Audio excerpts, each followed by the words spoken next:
Здоровый рацион должен быть сбалансированным. На 1/3 он состоит из белков, на 30% из углеводов и на столько же из клетчатки. Оставшиеся 10% приходятся на масла и жиры. Но какие полезные продукты можно и нужно есть каждый день? Давайте разбираться. Итак, Всемирная организация здоровья считает, что ежедневный рацион должен включать в себя 5 категорий продуктов. Это овощи и фрукты, источники белка, сложные углеводы, молочные продукты и жиры или масла. И начнем мы с одного из самых популярных и доступных продуктов.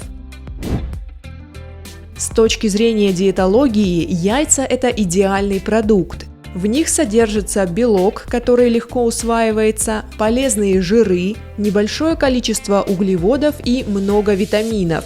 Это питательный продукт, который позволяет быстро насытиться без вреда для фигуры.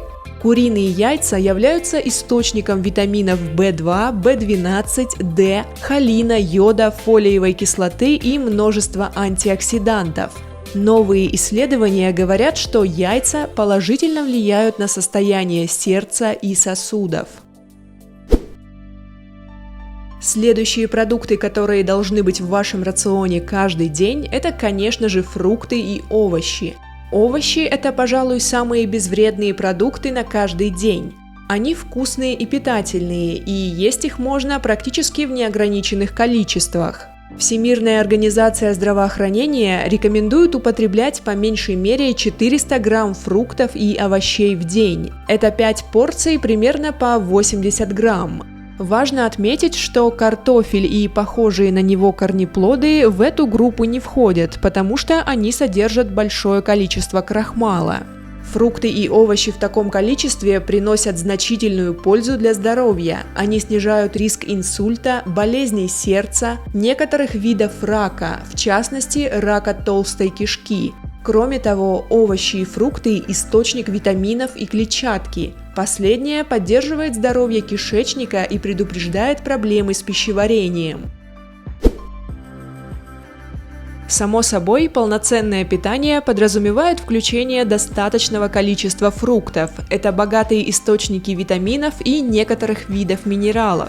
Каждый вид и сорт фруктов имеет свои особенности. Цитрусовые, например, содержат рутин. Он препятствует развитию атеросклероза и улучшает работу сердечно-сосудистой системы. Другими полезными фруктами на каждый день являются яблоки. Яблоки содержат пектин, который способствует выведению вредного холестерина, а груши и абрикосы богаты железом, которое помогает насытить мозг кислородом. Само собой, вы знаете про пользу фруктов, но особенное внимание я хочу заострить на авокадо. Раньше его считали продуктом для вегетарианцев, а сегодня каждый человек, который следит за своим питанием, старается добавлять его в рацион. Ведь это просто кладезь полезных веществ. Плоды авокадо содержат множество полезных жиров, в основном это мононенасыщенные жиры, содержание которых составляет целых 67%. Кстати, если вам интересно больше узнать о жирах, их свойствах и видах, то на канале есть отдельное видео. Ссылку на него я оставлю в описании или в подсказке к этому ролику. Кроме того, авокадо богат витаминами группы В, а также витамином С, Е и К. Он является источником таких микроэлементов, как магний, фосфор, калий, железо, цинк, фолиевая кислота и каротиноиды.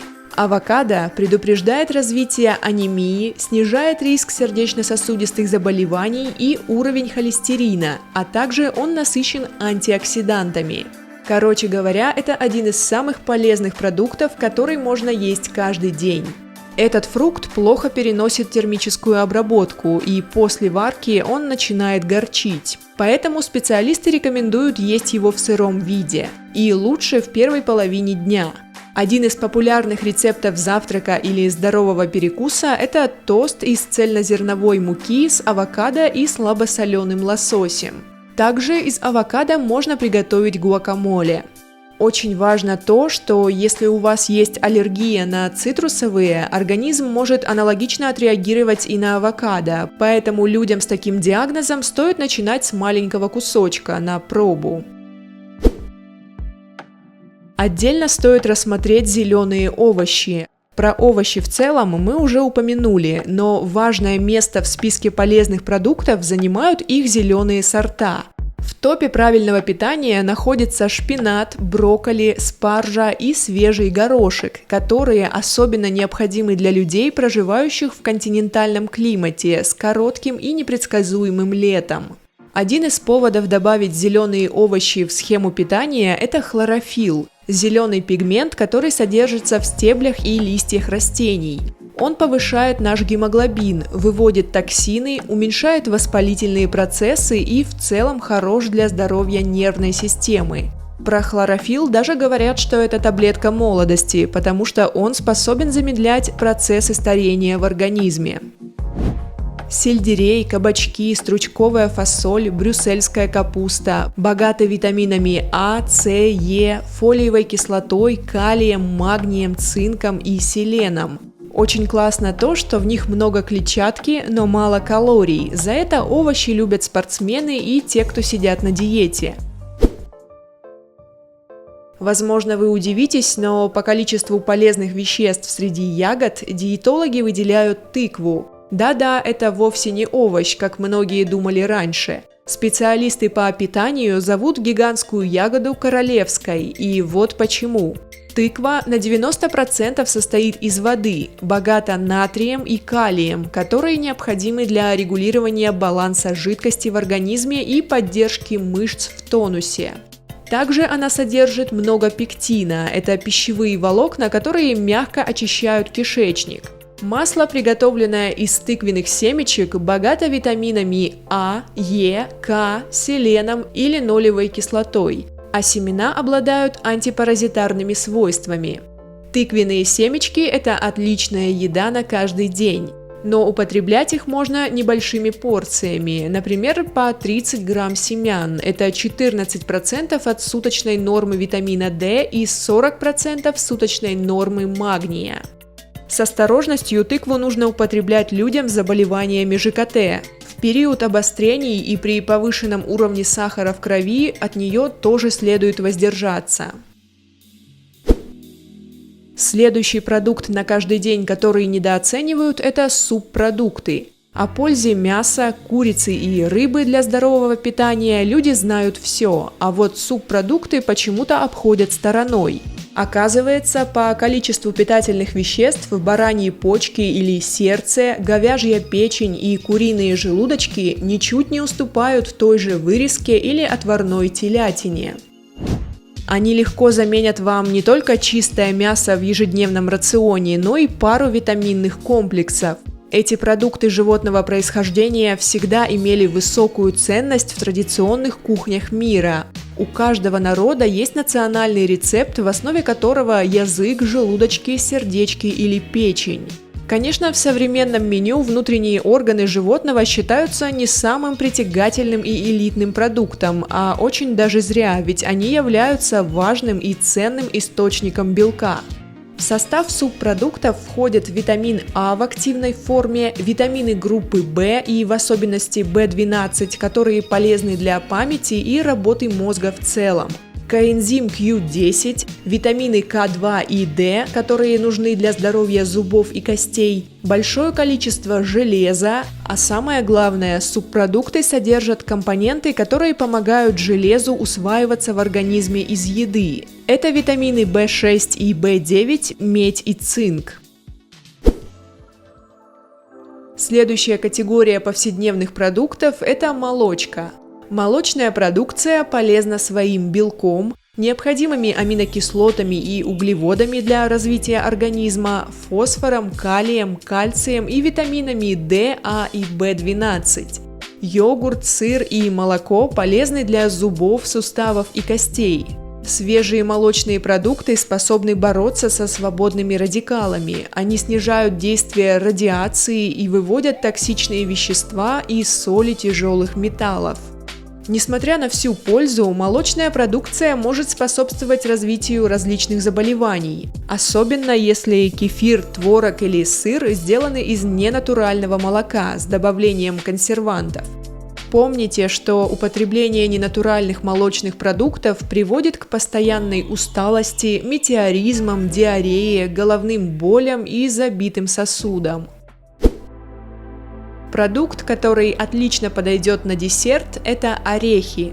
Подсчитывая количество белков, углеводов и клетчатки, мы иногда забываем про жиры. Не те, что откладываются у нас на боках после жареной курицы, а полезные и насыщенные жиры. И лидируют по их количеству в составе именно орехи.